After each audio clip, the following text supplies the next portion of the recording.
We're going to do a collective reading for November 2022.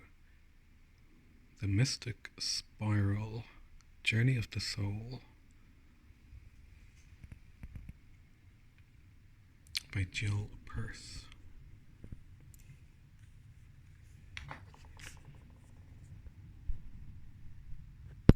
Let's have a look at this book.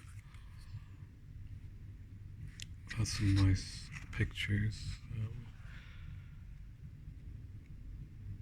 Recommended. Hope Jill doesn't mind we have a look at this.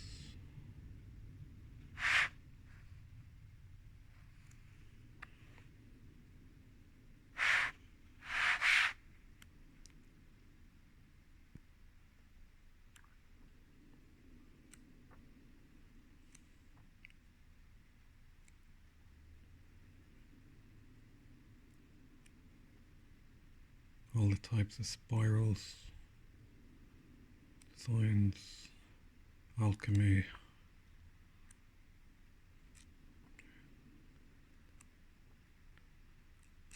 We'll have a reading.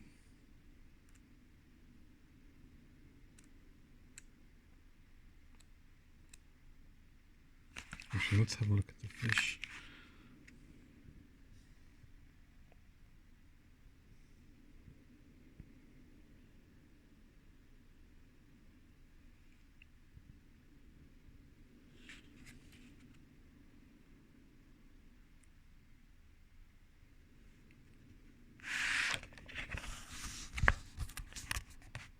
Labyrinth and dance. The expanding spiral that creates and protects the center and the contracting spiral which dissolves it are both concepts implicit in the labyrinth. By the existence of the labyrinth, the center is created and protected. When the labyrinth is penetrated, the center is dissolved.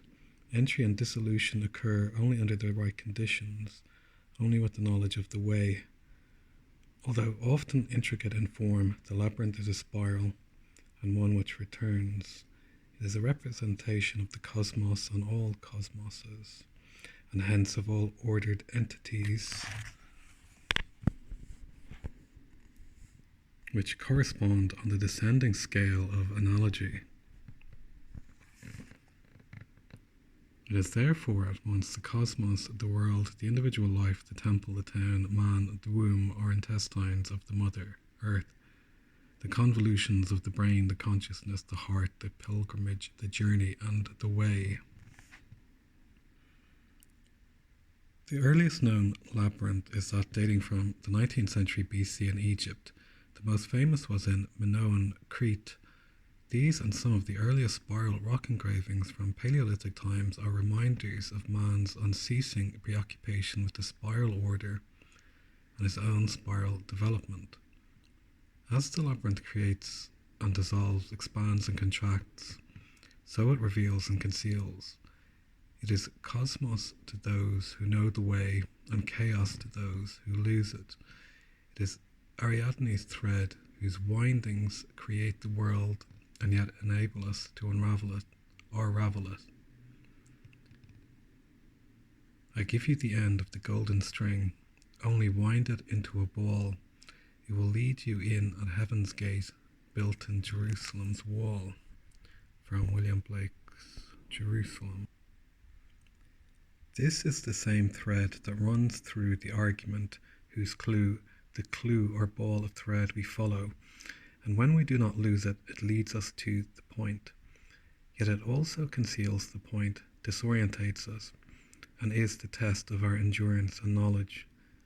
The point or centre in those labyrinths depicted in the pavement floors of many medieval cathedrals is sometimes, as originally was at Chartres, a depiction of Theseus and the Minotaur.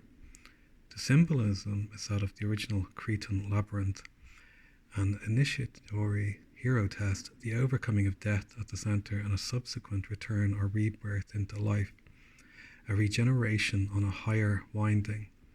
For as it is necessary to be born from the womb to see this world, only he who is born from himself sees the other world. He who is not twice born will not ascend to the kingdom of heaven. Other cathedral labyrinths depicted the architect at the centre, sometimes symbolized in the person of Daedalus, builder of the Cretan maze. Since treading the maze was a pilgrimage to Jerusalem in a miniature, Daedalus also represents the divine architect. In most labyrinths, the spiral continues, and having reached the goal and centre, it either returns to the periphery and everyday life or emerges on the other side, as it would on the vortex sphere, of which this is a two-dimensional version. In classical times, the labyrinth, together with its ritual circumambulation, was essential to the creation of a city. This ritual imitated or reenacted the original cosmic creation, for when a space is set aside or delineated, it is ordered, carved out from the surrounding chaos, and so sanctified. Troia or Troy is still the name of many mazes, even those on English village greens. The spiral movement made chaos into cosmos and protected the holy space thus formed from illicit entry. But according to the same law by which it both concealed and revealed, it is also both protected and destroyed. Hence, where the twice yearly circuits of the Soli protected the city of Rome, it was 7 circumambulations that razed Jericho to the ground. The spiral or labyrinth depicted in ancient tombs implies a death and re-entry into the womb of the earth, necessary before the spirit can be reborn in the land of the dead. But death and rebirth also mean the continuous transformation and purification of the spirit throughout life. The alchemists used the word vitriol to stand for visita interia terra rectificando envies occultum lapidem. Visit the interior of the earth through purification. Thou wilt find the hidden stone. Such a descent into the underworld, the kingdom of Pluto, is the theme of most initiation rituals and is comparable to the passage through the wilderness or the dark night of the soul, which is experienced by mystics on their path. It is furthermore nearly always symbolized by the spiral. Those on the columns of the treasury of Atreus, a relic of which is still to be found in the volutes of the Ionic column, have a further correspondence. By passing between 2 spiral columns, the initiate becomes the central axis or pillar of consciousness and equilibrium, for he has thus passed between the 2 opposite pillars of the tree of life, or between the coils of the serpents of the caduceus, and has thereby come into direct contact with the source of being. The labyrinth governs and also constitutes man's circuitous windings through space and time.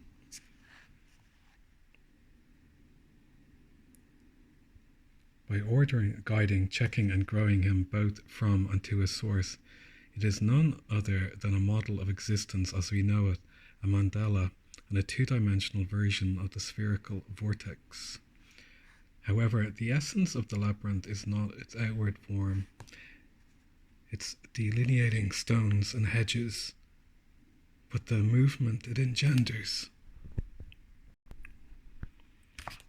The spiral mandalic movements of the dance predate even the labyrinth itself. By dancing and emulating the macrocosmic creative dance of Shiva, the whirling of the planets, or the dance of atoms, man actively incorporates the creative vibrations and ordering movements of the cosmos. His body becomes the universe, his movements its movements, and when these are harmonious, then he is not only in harmony with himself, but with the universe which he has become.